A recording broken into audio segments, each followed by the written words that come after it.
পার্বতীপুরে প্রান্তিক জনগোষ্ঠীর জীবনমান উন্নয়নে সমাজসেবা অধিদপ্তরের সেমিনার অনুষ্ঠিত।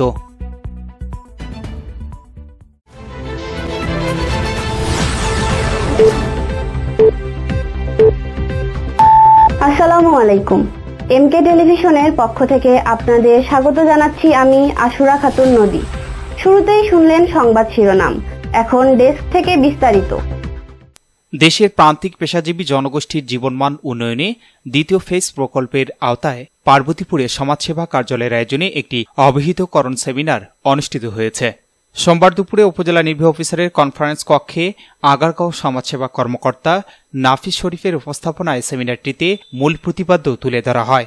এতে টেলিকনফারেন্সে যুক্ত হয়ে বক্তব্য দেন বাংলাদেশ সমাজসেবা অধিদপ্তরের পরিচালক জিলুফার সুলতানা। উপস্থিত ছিলেন দপ্তরাধীন দিনাজপুর জেলার উপপরিচালক আব্দুল মতিন, পার্বতীপুর সমাজসেবা অফিসার তাপস রায় সহ আরও অনেকে।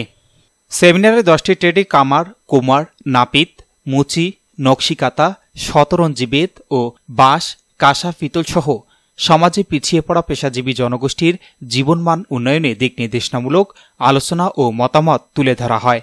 অবহিত করা হয় আগামীতে তাদের 10 দিনের সফট প্রশিক্ষণের মাধ্যমে প্রশিক্ষিত করে উৎপাদিত পণ্যের গুণগত মান উন্নত করে জেলা বা বিভাগ ওয়ারি শোরুমে স্থানান্তর করা হবে। এমনকি দেশের বাহিরে এক্সপোর্ট করার লক্ষ্যে কাজ করছে এই প্রকল্প। সারা দেশে এমন ট্রেডের প্রান্তিক জনগোষ্ঠী রয়েছে প্রায় 9,900 জন, আর তাদের জীবনমান উন্নয়নে কাজ করছে একাধিক প্রকল্প।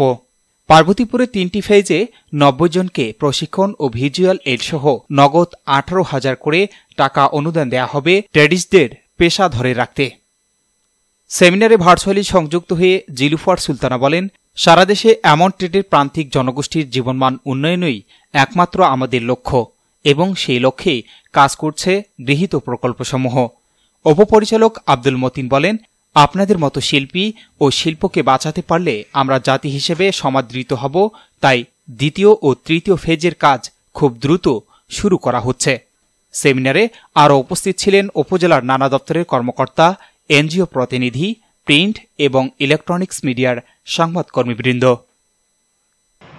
আমাদের প্রান্তিক পর্যায়ে আপনারা যারা আছেন, যারা বিভিন্ন পেশার সাথে জড়িত, প্রান্তিক পর্যায়ের মানুষদের জীবনমান উন্নয়নের ক্ষেত্রে আমরা কতটা অবদান রাখতে পারি এবং আমাদের প্রকল্পের মাধ্যমে আপনাদেরকে এই সেবাটা কিভাবে করে সারা বাংলাদেশে ছড়িয়ে দিতে পারি, এটাই হচ্ছে আমাদের আজকের এই সেমিনারের মূল।